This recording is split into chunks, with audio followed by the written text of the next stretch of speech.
if I'm just like... Thank you guys again for coming to what is essentially an educational event on a Saturday. We really appreciate it. We wanted to make sure with News Story that people can come who work full-time. You all have jobs, we get it. So News Story starts by pulling threads where you meet an interesting person and you ask them about the people that they know, and then it's like a barrel of monkeys, right? Not that anyone here is a monkey, but it's like you meet one person, you meet another person, and all of a sudden you have a creative community that's like, where did these people come from? This is what happened with these guys. So I met Joel, as you guys have seen from the annual report. He then showed me some of his outdoor recreation photography that he does and filmmaking. Through him, I met Gabe and Eric and Dylan, actually knew before. But what emerged in West Virginia is this incredible collective of photographers and filmmakers and writers specializing in outdoor recreation and adventure media. The university here has picked up on it, is part of it, and are offering next year a major in, I know I'm going to describe this incorrectly, but basically they're calling it like a GoPro course. So it's like a major in people who want to do adventure media as a full-time profession. So there's two parts to this session, and I'm going to kick it off to these fellas. First, we're going to ask Eric Lee about how he started this pretty remarkable publication, Highland Outdoors. And then we're going to talk, we're going to meet Dylan, Gabe, and Joel and talk about their work as outdoor recreation media people, how it contributes to Highland Outdoors, and just some other thoughts about this sort of stuff in West Virginia. So thank you, fellas, for showing up this morning. So introductions first. So yeah, Dylan. Hey guys, I'm Dylan. I'm a Morgantown native.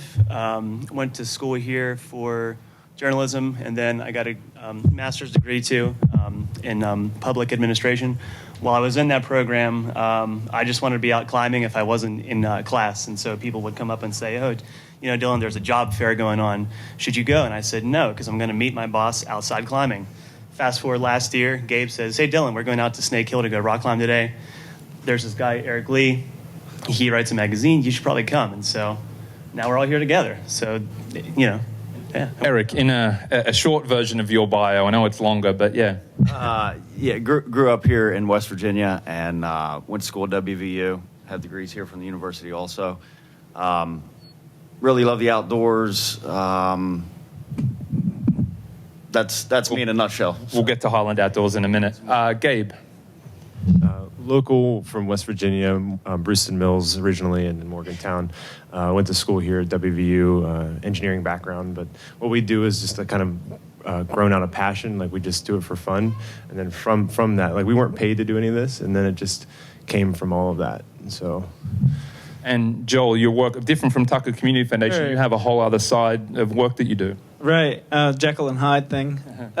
I guess I'm the only one here who is not from West Virginia. I'm from Connecticut, but I've lived here for 10 years. And yeah, I guess the foundation work is kind of my local work, and the adventure sports stuff is my travel work. So I don't know if we'll see what I've done, but a lot of it's out west, international, and a little bit local.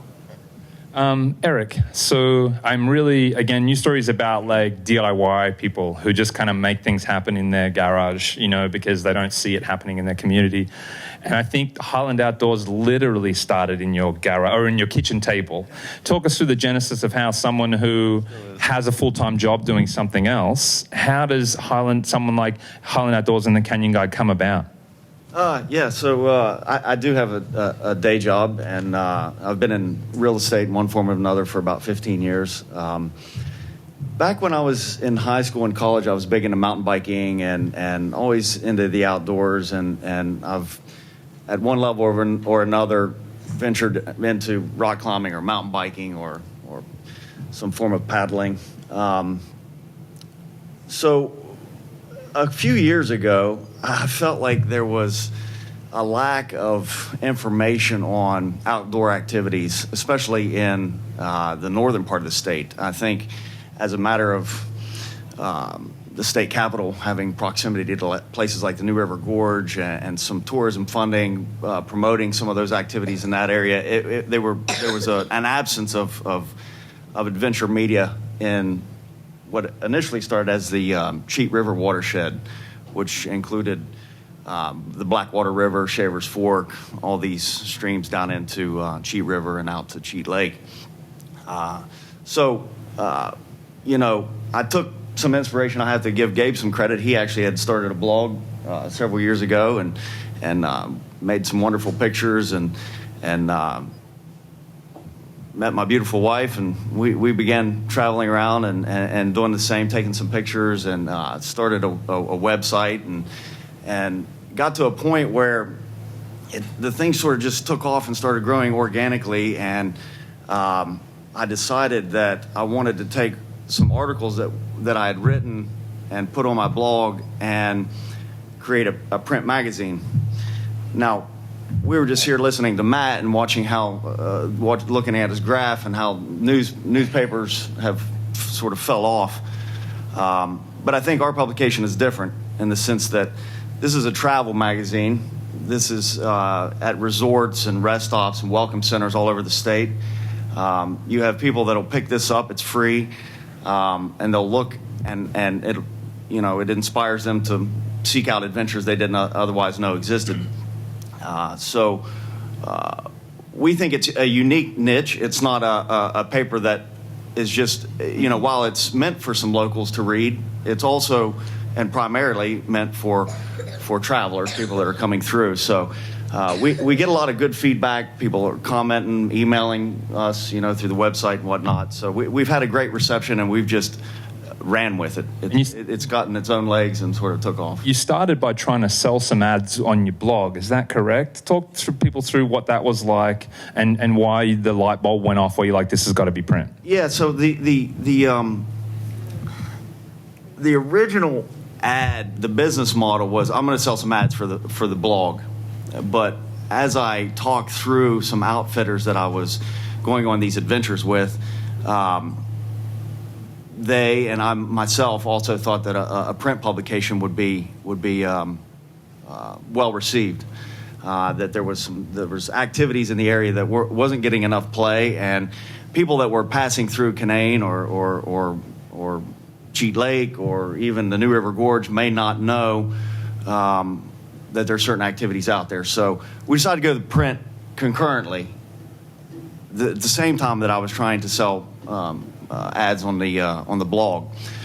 So basically, it amounted to, we're going around the state. We're taking these adventures. A lot of it was born out of my relationship with particular outfitters that had provided services to us. So, hey, can you pitch in on getting something to print with us? It went over well. Basically. How much money are we talking? What's the ballpark? Like, if anyone's sitting there thinking, Well, you mean what's the ballpark for an ad? Well, no, to like a print piece like this. Like, how much of an investment are we talking? What's the risk to you? How much do you need to bring in to make this work? Well, that's a very good question, because the very first time that I went to print, everybody's looking at you like, yeah, you're just a blog. You're not really going to go anywhere. But so I did have to carry the first print cost, and I just said, trust me, I'll get it together. If it works, then you pay me. If it doesn't, then we'll call it a wash. It's exactly what we heard yesterday about the people who started festivals, right? I just did the first one because no one knew what I was talking about. Yeah. And you really have to do that. You have to put yourself out there. And I threw up the first print job on a credit card, and the rest is history. A lot of it comes from just pounding the street, like literally going, giving these people FaceTime, telling them what you're trying to do, and we've continued to get better. I don't have a big background in journalism or graphic design. I know what I like. I know what I see. Yeah, go ahead. I think one of the keys in the success with ads, and I've only sold just a couple just to help out, but it's having a face in these places where we play, like Preston County, Tucker County, Fayetteville, the New. If you don't know the people there, it hurts you. So it helps to have a face, it helps to have rapport with these folks, and it helps to do the things that you're writing about. You don't just show up and make it happen. You've got to have some history there. So we're building off of years and years and years and years of time invested in these places. So the interesting thing to me is what happened next, Eric. Kind of, obviously you'd been rafting with these people or doing some things with them, but the thing that I think sets Highland Outdoors apart is like, I mean, look at that. It's like the photography is beautiful, the writing is incredible, and it seems like it was, whether it's serendipitous or whatever, but these people that you met must have played a really crucial role in helping to elevate the magazine as a beautiful piece of art as well as journalism. Yeah. There was definitely some growing pains with regard to design and how supply chains as far as finding a print house and just putting it all together. But I do want to say that we have kept it local, and Dylan touched on a very important point. We do a canyon guide for Blackwater, Smoke Hole, Cheat Canyon area. We do a gorge guide for the New River Gorge and Gully River area. So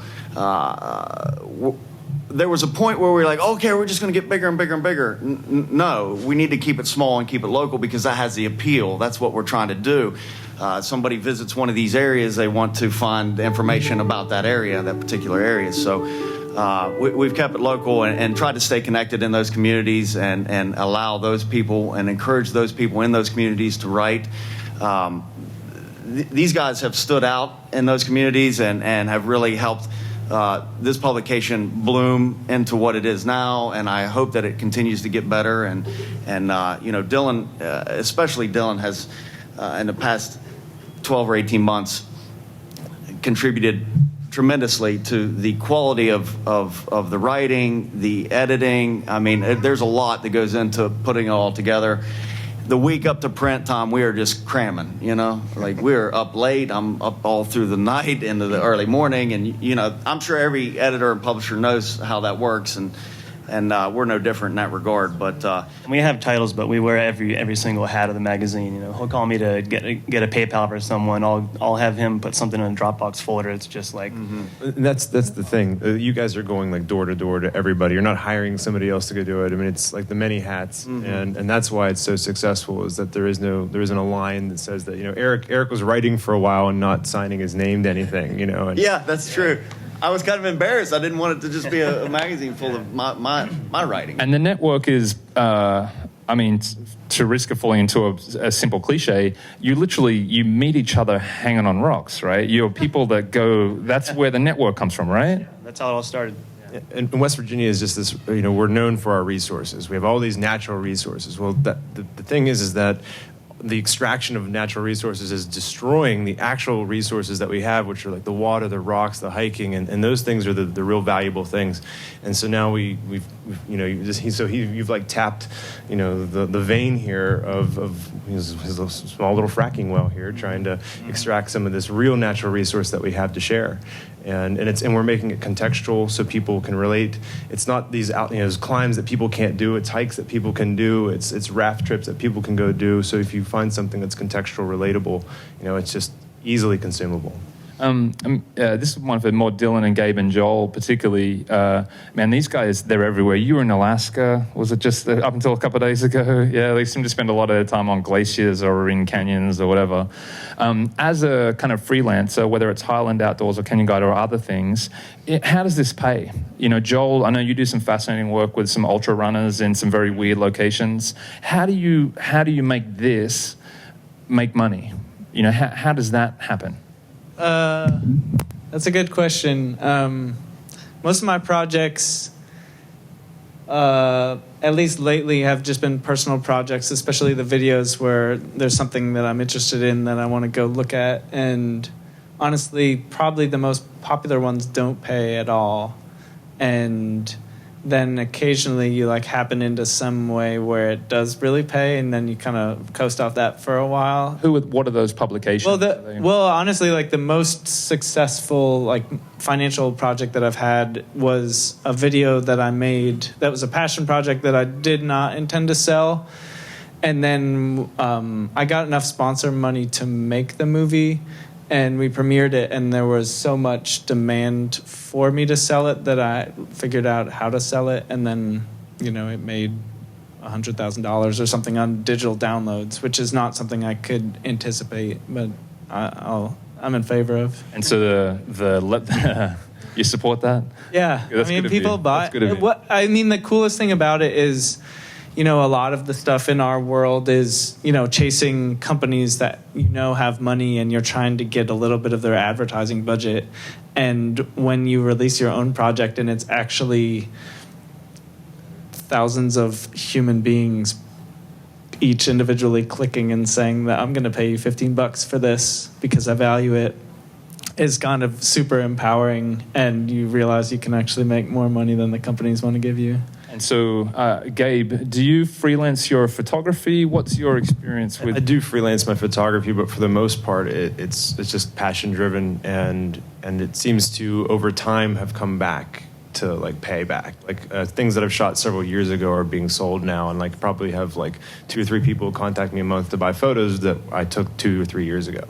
And so that's so if you invest the time, it will come back, but you really do have to put yourself up front and start pouring yourself into it. You can't expect it to pay if you haven't put yourself out there, and then it just kind of comes back, or hopefully does. I think that's an interesting point too, is like the whole passion project thing, is that when you're investing yourself into something that you really, really care about, it's not so much the what it is that you really care about, but that you really care about it, and people really feed off of that, because there's a lot of not that around. And so when you see somebody who's so gunned up about local foods or rock climbing or whatever, people want that. That's like magnetic. And so It manifests itself. it turns, it doesn't always work out financially, but somehow there's some little germ there that grabs hold. Yeah, like this. There's this article about the Psycho Rock competition, and Dylan invited me to go shoot this, and it wasn't paid, and there was a lot of paid photographers and videographers there making a shit ton of money, and ended up just doing this for fun, and then got contacted by Rock and Ice and got a spread in there and things like that. But you don't go down expecting to get paid. You go out just because it's awesome. And it's beautiful. And and for me as a writer, I've been doing this for years, and I've only been getting paid recently for it. I've invested a lot of time. I've published a lot of clips, because you just have to do that. You have to invest in it. And I started out doing it more as as a passion. I didn't know what the hell I was going to do with my life. But I was out west traveling, and I collected data as a citizen scientist for this group in Montana. It's been published in Nat Geo a few times. Yeah. Fortunately, through this group, yeah. So those clips were not paid, but they are probably my most valuable pieces of work in terms of when someone says, "Do you have clips?" I said, "Yeah," and then it has Nat Geo, so that gives me some power. And then I've started freelancing for a website called Roots Rated, and they contacted me in January and said, "Hey, we're sending 2 writers to Chile in 2 weeks. Do you want to go?" And I said, "Well, yeah." And so I said, "Do you need a photographer? Because I'm not a good one." And I was able to weasel Gabe onto this trip. And so we got to go to Patagonia, all expenses paid. Marmot gave us a bunch of gear for 2 weeks. And the trip didn't pay for the work, but free trip to Chile, that's a payday. Yeah. So I was looking at Dylan's work, particularly lately. I'm like, either this is a trust fund, baby, or like... No, I'm extremely poor. Got a I will tell you that. I have an old sugar shitty car mama that or has something. rust in it. Something's going on. I would just add that the work that these guys do outside of West Virginia really elevates their profile and brings the spotlight sort of back on West Virginia and where they're from and where their passions began. And I think that's a really good thing, and really plays into our mission, which is helping people and inspiring people to get the most out of their outdoor leisure time with these publications. Tell people, Dylan and Gabe too, if you would mind, just something about some of your recent trips. I've seen some amazing photos from New Zealand and some places with a lot of ice. Dylan, you've been going to some incredible places lately. Where have you been, and how did you do that, and what was the connection to this work? Last year, I went to Costa Rica to go surfing on the coast. That was just with a friend. But when I do these trips, I always contact Adventure Scientists, which is the group in Montana. It's the hat I'm wearing. And what I'll do is I'll sign up. So I did microplastics. I went to Thailand and went climbing for 9 weeks, and I collected water samples while there. And so you send the water samples back, and they analyze the data, and then I write blog posts about it, which end up on Nat Geo. So the benefit for that is that makes that trip a tax write-off. So, plane to Thailand, nine weeks of travel. If I can publish from that, that's a business trip. So that helps me afford to pay for those trips out of pocket. Do you need to show a published piece of work in order to make that viable? If I get audited. These are the nuts and bolts we're trying to get into. Yeah, man, for sure. I went to Idaho to go rock climbing in the Sawtooth Mountains. I did a freelance piece about that climbing trip. Gabe and I went to Chile. Yeah. That's the recent travels, and then all the stuff that we do in the state, which part of the thing that we're doing with this magazine, just as a side note, is that we want people to know that West Virginia has some of the best outdoor resources in the country, if not the world, in terms of rock climbing, rafting, biking. We have world-class stuff here, and not a lot of people realize that. And so the goal of this is to cater to travelers, but also to let them know that they're in really good stuff here. It's also being strategic with your travel. Like for one night in a hotel room, you can buy a 4-season tent.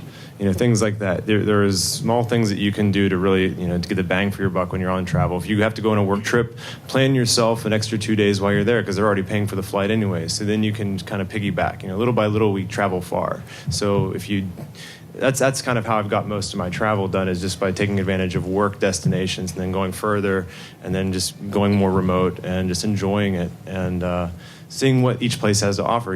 One time when I got divorced, I thought I had to get out of this place, but as I traveled around, every place is just like this place. Every city has a university, and actually Morgantown's more of a bubble too. But I really enjoy.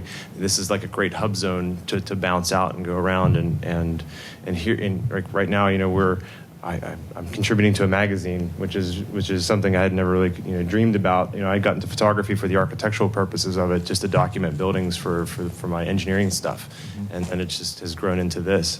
And so Morgantown in West Virginia, we're small fish, but the pond's really small here. So it's just really nice that this is kind of taking off in the way that it has, and Gabe, true Renaissance man, wv-art.com.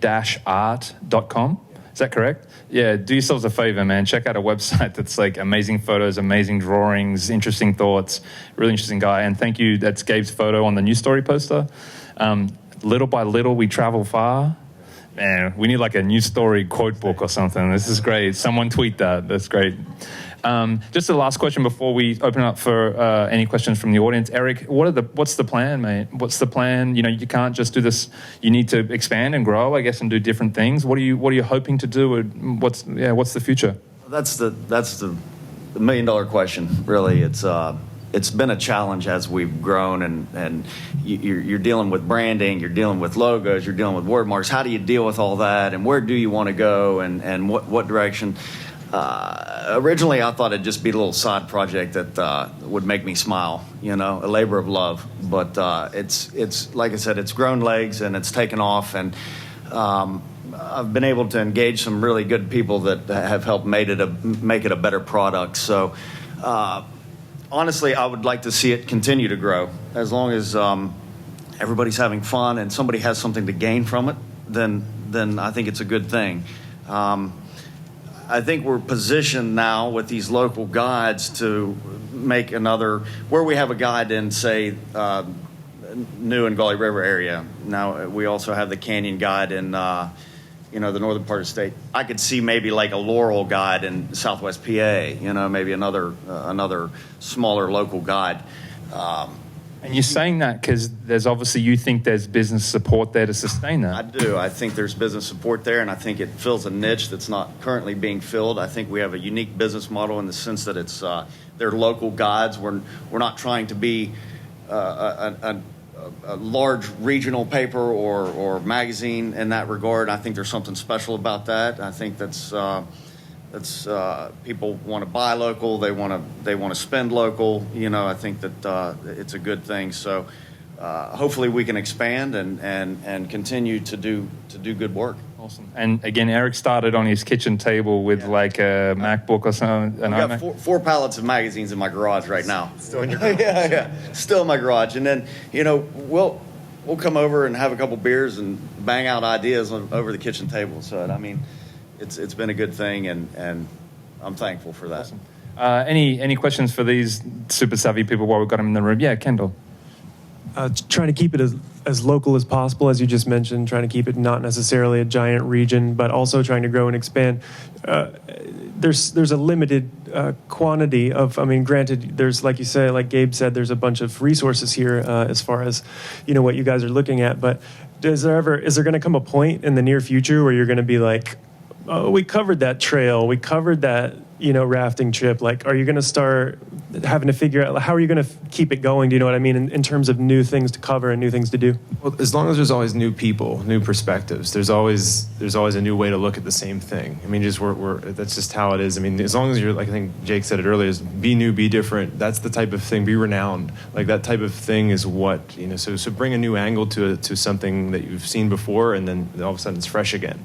And like, I think there was an example like Rodriguez, I think it was Pat White, that type of play had been run back in the 60s, but nobody had seen it in so long. So it was new and different, and all of a sudden, it was successful. So it's kind of... What an analogy, man. That's so good. Right here at WVU. Listen, in the sports ball. I would answer that question by saying that the advantage we have with our magazine is that we're half local and we're half tourism. So we have evergreen material. Like, someone who hasn't been here in the state, who's missed the past 15 magazines, still wants to know about rafting in the news. So we're always going to have those stories that we can rehash. And my goal as editor with this is to have half of it stuff that travelers can read and half of it stuff that locals read. Like, people who live in Fayetteville can pick it up and have articles by people who live in Fayetteville. So in our Gorge Guide here, our new one, we have the most contributors of any magazine yet, because I've reached out to people in the community. And so what that model does is that gets buy-in from, if this guy who's a climber there writes an article and this girl who's a raft guy writes an article, she will and he will pass out that magazine to their friends, and it spreads. So, and then you have community buy-in to the magazine. People are more apt to maybe advertise with you as well. So I think that's the advantage we have, is that it's half and half. Any support from tourism, Eric? Yeah, we actually have engaged the West Virginia Department of Tourism here recently, and we have been approved to put them in all the rest areas, welcome centers, and there's another. The way it's managed, the travel plazas managed by the Turnpike. The welcome centers are managed by a different group of people. The rest areas are managed by the Department of Highways. We've got approval to be in all those spots with racks. The state is currently haggling over a budget, so hopefully they'll have something hammered out by the end of this month. And they have at least indicated that they want to support us. So, with advertising dollars, that would help us continue our mission. But I want to tailgate on what Dylan and Gabe had said, and to your question about what are you going to do? You're going to run out of material. I mean, yeah, Dylan, you're right. There's always evergreen material. Yeah, there's always different perspectives, but there's also new activities that come about. And if you look at one of Gabe's pictures that you had on the original loop, there's squirt boating. That's not new, but it's not gotten a lot of play until what Gabe has done recently with photos of it and a video that you entered into a film festival. There's other activities that are coming on the scene that I recently went down and engaged some folks with to do some river surfing. It's like ocean longboards that they're doing right on the river. It's a fairly new activity. Paragliding is really taking off now in Canaan. They've got a new launch site. So there's going to be new activities that we want to be on the cutting edge of covering those types of activities in this area that people wouldn't otherwise know are happening. And I'll chime in real quick to kind of tail on what Gabe said about the people. Not only do we have some of the best resource here, we have world-class athletes who have been doing this stuff for years. There's a history of mountain biking in Davis that goes back to the 70s that people don't know about. So what I do when I lay out the editorial content is I try not to front load. I try to say, well, I'd love to do a story on this guy. Maybe I'll put that in 2019 so that I'm still thinking ahead. And there's no shortage of characters to write about in this state in terms of boaters, climbers, and rafters. And I think that from a consumer's perspective, so many of these magazines can start to look the same when they are just, hey, here's a great outfitter, but it's the human stories, right, that not only generate you guys continued content, but as a reader make it a different product. So I appreciate that. Surfing, man, river surfing. It's a thing. Did You should try it. did anyone meet Chuck from Richwood yesterday? Is Chuck here? He's dude from California is surfing rivers in southern West Virginia. Amazing. Do you make any appreciable income off your online website? And did you is that a template, or did you find a designer? What's the relationship with your business with the online world and the social media world? That goes up and down. It depends. I mean, it's all self-promotion. Like if you don't, like I'll sell stuff if I put it out there, even or if like putting it on the social medias. But if I don't do that, it could just sit there all day, and I can watch the analytics. When I post like something about Cheat River Festival to my blog and then share that on Facebook, and then suddenly like I'll watch the analytics just climb, and then it'll just go for 3 days and then back down to 100 people. It'll go up to thousands and then back down. So it's like your interaction with social media is really key in order to get yourself out there and get known. And it's not like if you build it, they will come anymore. It doesn't work like that. Eric, I see you using, we've got some PDF ads down the right side. Is that, you take a print ad and you get, what's the relationship there with those advertisers? Yeah, like Gabe says, the digital component of all this is important, and we take the digital part of this very seriously too. It's not just print. So to have an online presence and a website and active on social media is important. Important for branding. It's important for just letting people know that you're out there. This website is a WordPress website. That's a 15 zine magazine theme for WordPress, and the ads are various sizes. But to your question in particular, the way that this has panned out has been. We're not a huge digital presence, so I don't have a ton of traffic on the site. We do have appreciable traffic, and I can deliver those metrics to the advertisers. A lot of what happens online is sometimes an advertiser, I don't know, whatever. We'll put together a package deal for them. Okay, you do a print ad with us, and we'll kick in some online for a month or two. For us, it's important to keep the online fresh. I don't want somebody to visit the site and then come back, a month or two later and see the same ads or the same content on the landing page or what have you. But as far as those ads go, there is revenue from it.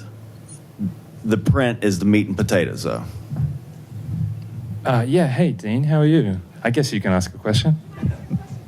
Hi. So I'm the Dean of the College of Media here, and we are launching a new major in sports and adventure media.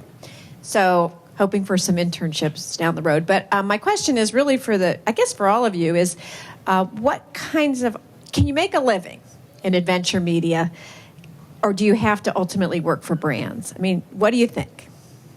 I think it just depends where you are in the spectrum. You've got someone like Jimmy Chin, who's a world famous skier photographer. He's probably loaded. But once it's like the tournament scale. If you're a pro baseball player, you might make a little bit of money or you might make a lot, and you're out there swinging the same bat. So I think it just depends on what kind of portfolio you can build for yourself over what time, what clients you get, and really you have to have the mentality that you're worth what you're charging for pieces. I could spend my whole life getting like $150 a freelance story, but if I don't see myself as a $5,000 a story writer, then I'll never get there. So I think that you can get there, but it's tough and you've got to be good. Like Dylan and I worked together on the Rock and Ice piece, and we totally got abused on that. Like it wasn't cool. And I've gotten paid a lot more by a lot less of magazines before, and sometimes you just have to eat it. So I mean, right now I wouldn't be able to just live off of what I make on that general photography, but I've also haven't really put it out there so far. Like you have to, I think within the photography, there's such a glut of it with phones, and like you can shoot so well with an iPhone now. So you have to compete against that, and so you have to find a niche within that. So one thing I do quite a bit is like engineering photography, and then there's just a shit ton of money waiting out there. So you just contact a marketing person and you just get in with them, and so that is sustainable, things like that. But I think adventure, you do it for fun, and it's this type of area is is growing, absolutely, because there's more. Because what people do is they live vicariously through what you're doing, and then they realize that they can do it too, and then that's where what you get from it. You get the happiness when you run into somebody that's been on this trip that you've been on, or is really excited to go do the thing that you've been doing, and so it's the sharing of information. That's, the money is great because it pays for things, but it's the knowledge that you share that's the value. The people that are also taking part in what you're doing. Joel. I think part of it, and this is my outsider perspective because I'm not from West Virginia, is that the one, I guess, really big, powerful thing about living here is that you can really scrap things together because it doesn't cost a lot to live here. So, I mean, I don't have I don't have another job. I just do my thing, and it's, if you've seen both talks, it's very wide ranging, but they're both, it's all storytelling and it's authentic, and I think that's what people want, and that's how you can differentiate yourself from just a nice picture or whatever. Would you build a truck camper for someone else? Yeah, of course I would. Nobody has ever asked, because I think no, I mean, somebody once asked me if anybody had asked me, and I said no, and so somebody walking by at the same time said, "Oh, would you build me one?" But it was purely a joke, because I think the reality is everybody loves looking at the thing on my truck, but not that many people actually want to live in a time machine. All right, cool. Yeah, Dylan. I think one more note to Dean Reed's question is that the locale where we are is great, and it comes down to saturation. If you tried to do this out in Colorado, everyone's doing it there. What we're doing here is we're creating an adventure media outlet in a state that doesn't yet have it, that well deserves it. And a lot of people say, "Oh, you could be the Colorado of the East." Well, I don't think we want to be that. I don't want to be Boulder. I can tell you that. Awesome. I want to be here. I want to be Davis. I want to be Fayetteville. And we are creating the market that exists out west now. So, I mean, it's an exciting time. Awesome. So thank you. So we got to keep it moving. Christian, I know a bunch of you people want to catch up with these guys. Please do. In the spirit of news story, we keep it moving fast, and you follow up with the people that you like. There are 2 food trucks outside, which is awesome. Heavenly Hoagies and piles of pasta. So get some food. It's the only food apart from if you have to walk down to the main road. So there are 2 local food trucks that are outside. They're going to be here till 1:30. You can go and get your food and bring it back up in here. So please do that. We're going to take a little break and be back here in about 15 minutes to meet some remarkable women who are making great decisions for the state to empower you to do the same. So see you back here in 15 minutes. Thank you, guys. Thank you.